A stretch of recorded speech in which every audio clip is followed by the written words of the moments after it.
રાપર તાલુકાના સૌથી મોટા ગણાતા પોલીસ સ્ટેશન આડેસરમાં પોલીસ પરિવાર દ્વારા પરંપરાગત રીતે નવરાત્રી મહોત્સવનું આયોજન કરવામાં આવ્યું છે। પોલીસ ઇન્સ્પેક્ટર શ્રી વાળાના નેતૃત્વ હેઠળ આ નવરાત્રી મહોત્સવમાં આજુબાજુના ગામડામાંથી મોટી સંખ્યામાં લોકો આવે છે।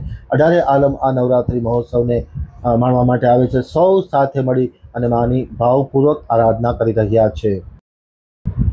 હવે જોઈએ આડેસર આમતક ન્યૂઝ બ્યુરોમાંથી વસીમ સિદ્દીક કોટવાનો એક વિસ્તૃત અહેવાલ। સમગ્ર દેશમાં નવરાત્રી પર્વ ભારે ભક્તિભાવપૂર્વક ઉજવવામાં આવી રહ્યું છે, ત્યારે પ્રતિવર્ષની માફક આ વર્ષે પણ રાપરના સૌથી મોટા ગણાતા આડેસર પોલીસ સ્ટેશન દ્વારા પણ પરંપરાગત રીતે નવરાત્રી મહોત્સવનું ધમાકેદાર આયોજન કરવામાં આવ્યું છે। રોજ બરોજ માની આરાધના, રાસ ગરબાની રમઝટ બોલાવવામાં આવે છે। આડેસર પોલીસ સ્ટેશનના પોલીસ ઇન્સ્પેક્ટર શ્રી વાળાના સીધા નેતૃત્વ હેઠળ આ સમગ્ર નવરાત્રી મહોત્સવનું ભવ્યાતિ ભવ્ય આયોજન કરવામાં આવ્યું છે। પરંપરાગત રીતે નવરાત્રી મહોત્સવના પ્રારંભે માની આરતી ઉતારવામાં આવે છે અને આરતીનો લાભ સૌને આપવામાં આવે છે। પરંપરાગત રીતે આરતી ઉતારવામાં આવે છે અને ખાસ કરીને ત્યારબાદ બાલિકાઓ દ્વારા અને ભાઈઓ બહેનો દ્વારા રાસ ગરબાની રમઝટ બોલાવવામાં આવે છે।